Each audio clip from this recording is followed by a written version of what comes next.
Ah, elle est coupée. Oui, et quand on enregistre. Non mais pourquoi s'est-elle coupée, ça la question.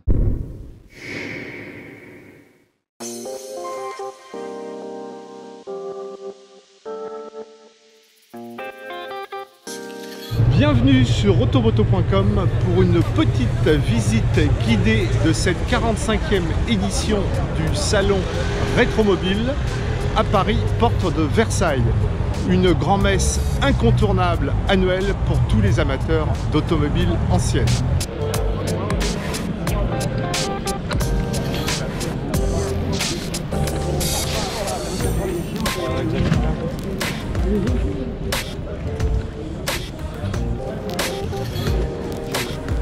Alors nous voilà dans l'antre, dans le pavillon 1, le plus grand hall de Rétromobile, avec évidemment pléthore de marchands de pièces détachées, de livres, de miniatures, une véritable caverne d'Ali Baba pour tous les amateurs de la voiture et de la moto ancienne.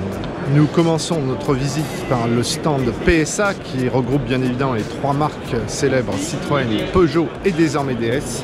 Cette année, Citroën fête les 50 ans de la Citroën GS et également les 50 ans de la fabuleuse SM, toutes deux apparues en 1970. La fameuse SM qui est le fruit d'un partenariat entre Citroën et Maserati, vu que Citroën se porta acquéreur à l'époque de Maserati. Grand événement cette année sur le stand Citroën, l'annonce d'une croisière qui aura lieu fin 2022, une croisière en véhicule électrique avec cette auto-chenille électrique réplique des fameuses auto-chenilles d'André Citroën de la grande époque où eurent lieu plusieurs épopées. La première fut la traversée du Sahara, donc il y aura bientôt 100 ans, en 1922. Croisière qui fut suivie évidemment par les deux célèbres croisières, la noire et la jaune. Chez Peugeot, on fête cette année notamment les 60 ans de la berline 404. Un très bel exemplaire des toutes premières Peugeot 204 datant ici de 1966 dans une livrée bleu layette du plus bel effet. Le Méhari Club de Cassis, grand spécialiste de la restauration de Méhari et de 2 chevaux, s'amuse à adapter un moteur électrique sur la fameuse voiture de plage de Citroën, apparue en mai 1968 pendant les fameux événements. Voici un exemple du moteur électrique sous le capot d'une 2 chevaux.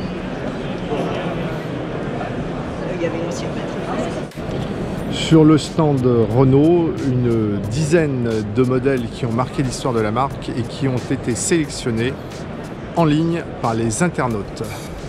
Modèles anciens ou quasi contemporains à l'image de la Clio Williams.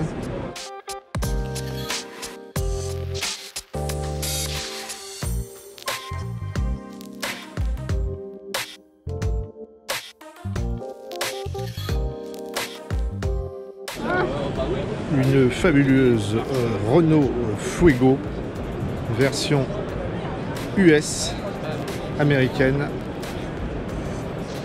en version découvrable avec un intérieur kitschissime. Une magnifique Renault 5 dans sa déclinaison luxueuse TX dans un état concours avec ses fameux sièges pétales.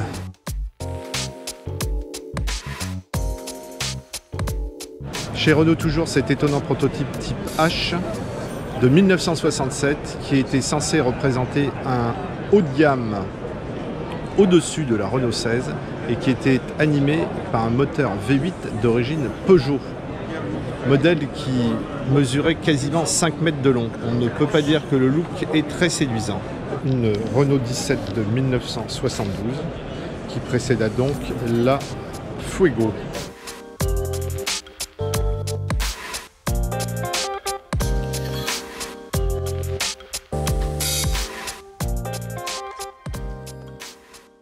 Une adorable petite Renault Floride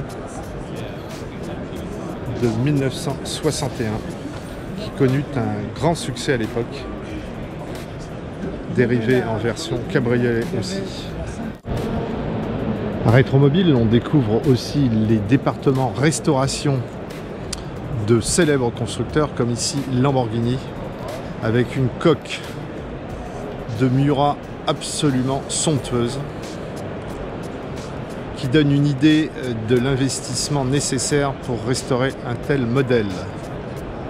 Modèle qui fut possédé à l'époque, rappelons-le, par un certain Johnny Hallyday. Ici, une version SVJ. Ici, un incroyable florilège de Maserati de toute époque qui sont la propriété du concessionnaire Maserati de La Roche-sur-Yon à côté de Nantes.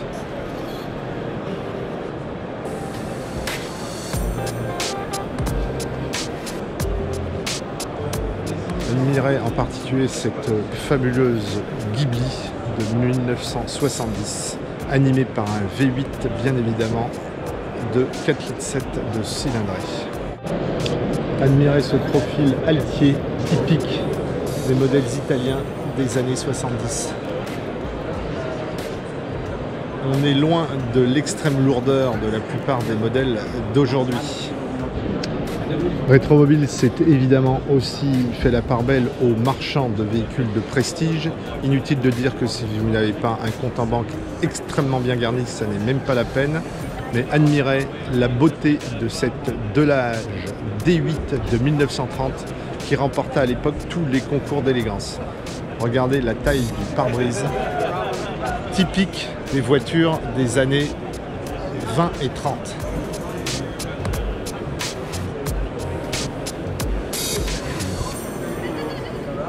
De quoi combler les amateurs de petites voitures rouges.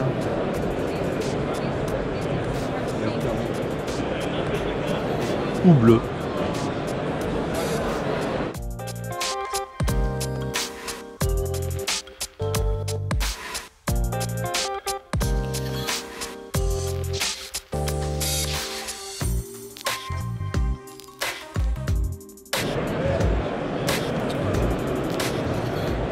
Vénard étaient les policiers italiens des années 60 au volant de cette Ferrari 250 GTE 2+2 qui était le haut de gamme Ferrari V12 4 places dans les années 60. Admirez l'état de la bête.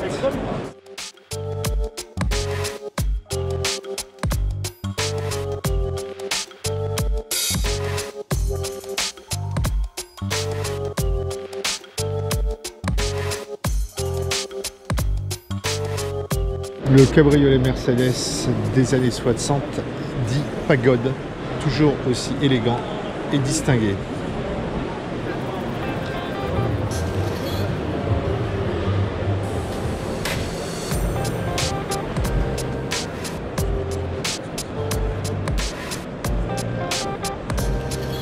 Une petite Bentley Mark VI spéciale dite Justine.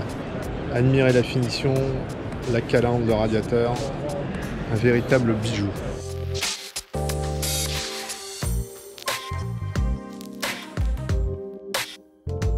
Vous aurez reconnu une Bugatti qui se passe de commentaires.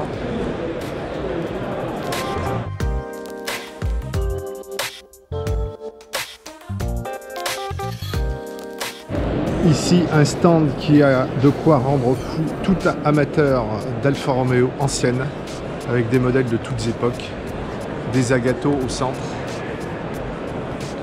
des 8C, dont un exemplaire a battu le record des enchères arcuriales l'année dernière, exemplaire Alpha 8C parti à plus de 16 millions d'euros.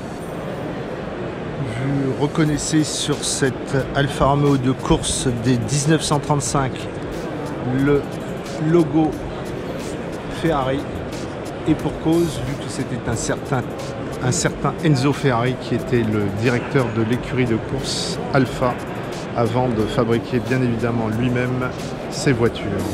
Une des plus belles Alfa sportives des années 60, la fameuse Giulietta Sprint, rendu célèbre par le film de Claude Sautet avec Piccoli et Romy Schneider, Les choses de la vie. Les amateurs reconnaîtront ici la fameuse Porsche 550 speeder rendu tristement célèbre par un certain James Dean qui trouva la mort à son volant. Autre modèle français, une Voisin de 1926, la C11 Weymann. Rappelons que Gabriel Voisin était un fabricant d'avions, passionné d'automobile, excellent ingénieur, qui conçut des voitures extrêmement modernes sur le plan des caractéristiques techniques, avec souvent un aérodynamisme très travaillé.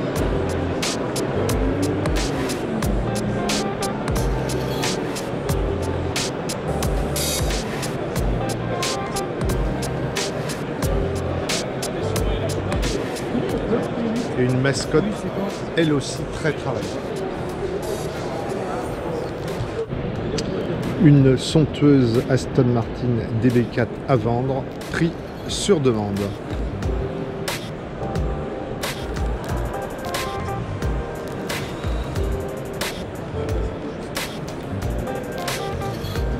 Sur le stand Fiat FCA, Fiat Chrysler Automobile, on fête cette année les 40 ans de la petite Panda. Voici enfin une vraie voiture populaire et tout à fait abordable. Même s'il doit être très difficile de trouver un exemplaire dans cet état de conservation. Rappelons qu'Alfa Romeo a fêté l'année dernière en 2019 ses 110 ans.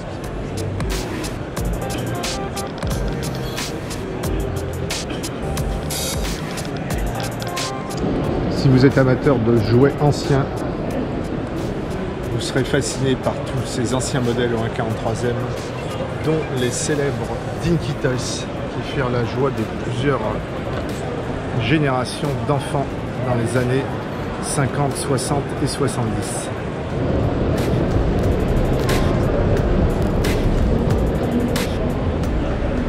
Sur la passerelle qui mène du hall 1 au hall 2 et 3, une fabuleuse rétrospective des modèles Tatra, la fameuse marque tchèque, fournisseur officiel du Parti communiste de l'ancien bloc soviétique, avec son moteur bicylindre arrière.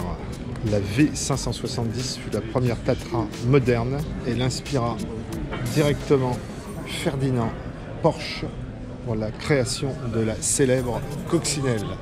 Comme quoi, on n'invente jamais rien. Toutes les grosses Tatra, à l'image de ce modèle 77 de 1933, étaient animées par un V8 refroidi par air en position arrière.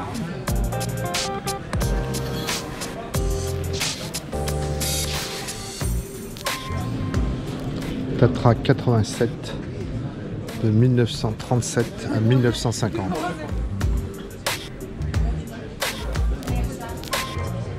Tatra Plan T600 de 1947. Tatra 603 de 1956.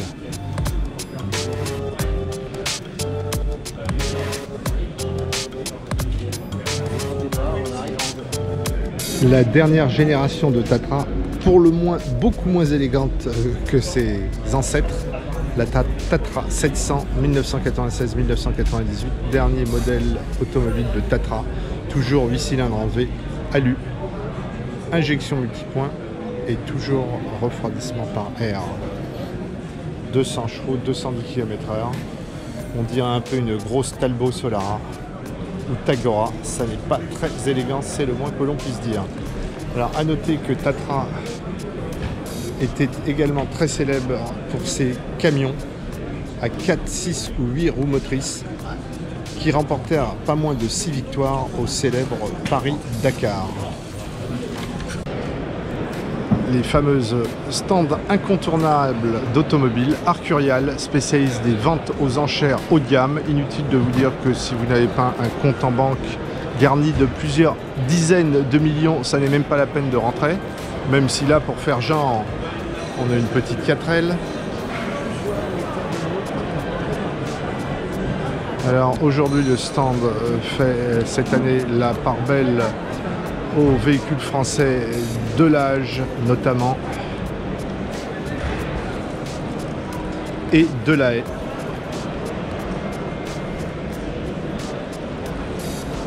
Des voitures absolument fantastiques. On retrouve après les sempiternels Porsche, Ferrari, Jaguar et autres Rolls-Royce, bien évidemment. Une F1 Ferrari qui a appartenu à René Arnoux. Si vous voulez décorer votre salon, pourquoi pas. À défaut d'y en avoir pour toutes les bourses, il y en a pour tous les goûts.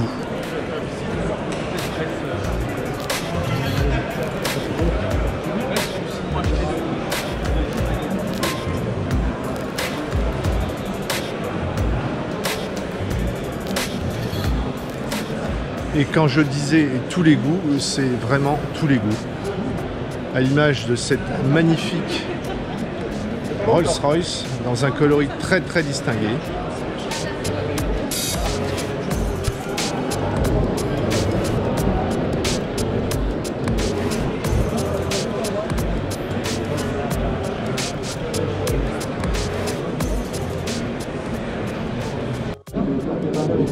Si vous cherchez un moteur pour votre vieille 911, vous avez ici l'embarras du choix.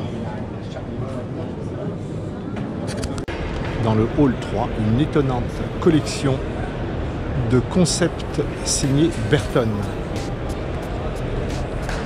La Lamborghini Genesis de 1988, un break de luxe motorisé par un Véloz, évidemment comme il se doit chez Lamborghini, de 455 chevaux, implanté à l'arrière. Admirez. On se croirait plus dans les années 70 que les années 80.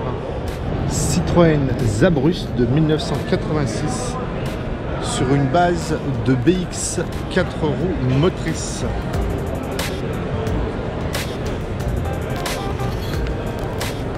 Lequel concept fut en partie repris dans certains éléments de style par la ZX. L'Opel Philo de 2001, un proto drive-by-wire sans pédalier, dont le style inspira la Meriva, typique des années 70, 1972 très exactement, cette Citroën Camargue sur base de GS, un coupé 2+2 du plus bel effet. Typique, vraiment typique des années 70 avec ce pavillon flottant. Là encore, nous n'avons rien inventé. La Suzuki Go de 1972, motorisée par un moteur de moto 750 cm3 et qui permet justement le transport d'une moto. On croirait un peu un véhicule amphibie. La BMW Pixter de 1998. Châssis et moteur, 6 cylindres, 3 litres de 320 chevaux, repris à la M3 de l'époque. On ne peut pas dire que ça soit très élégant. La Ferrari Rainbow de 1976, très très anguleuse sur une base de 308 GT4.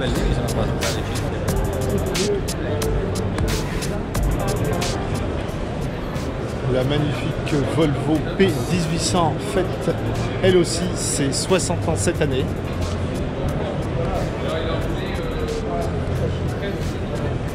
Lors de sa sortie, un confrère britannique osa écrire qu'il s'agissait de ce que les Suédois avaient fait de plus sexy depuis Anita Hedberg, l'actrice rendue célèbre par sa scène plus ou moins déshabillée dans la fontaine de Trévi à Rome, accompagnée de Mastroianni dans le fameux film La Dolce Vita. Nous tombons à nouveau en arrêt devant une exceptionnelle Delahaye. Quand on vous dit que les Français signèrent parmi les plus belles réalisations automobiles. Un petit peu plus élégant qu'une DS7 à notre sens.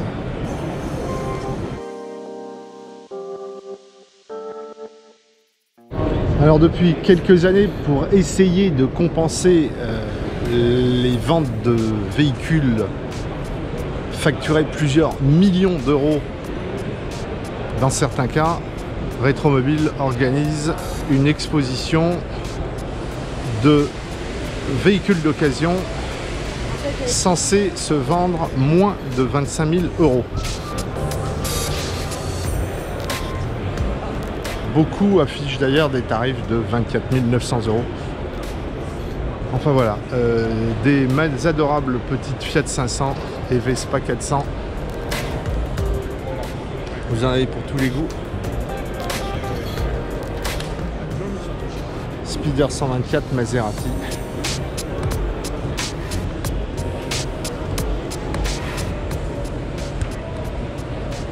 L Fiat 500.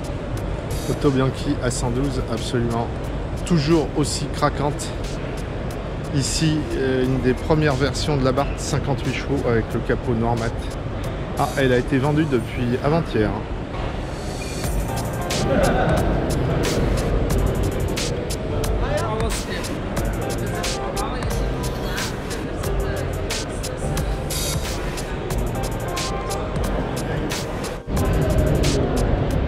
À faire, le prix a un petit peu baissé.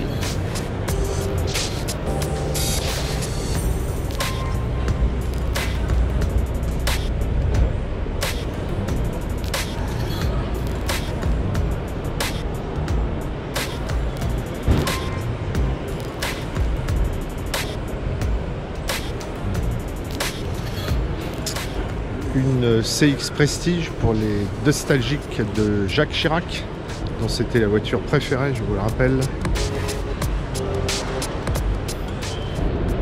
Il y en a vraiment pour tous les goûts, vu qu'il y a même un stand où l'on trouve des tracteurs comme cette Alfa Romeo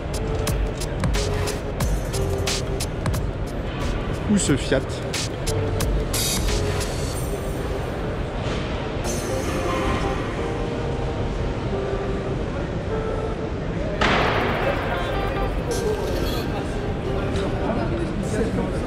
Ford.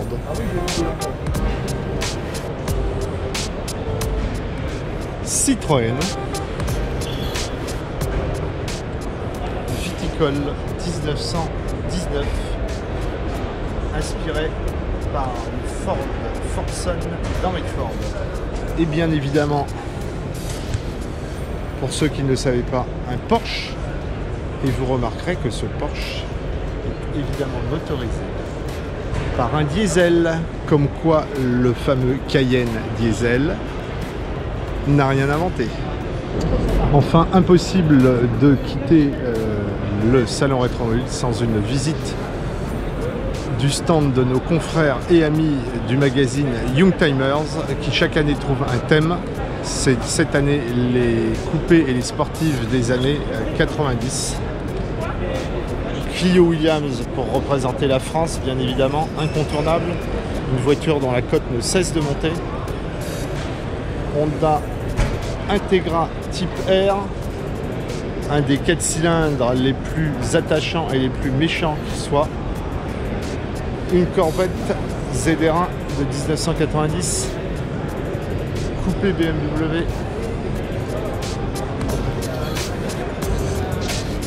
M3 E36. Oui.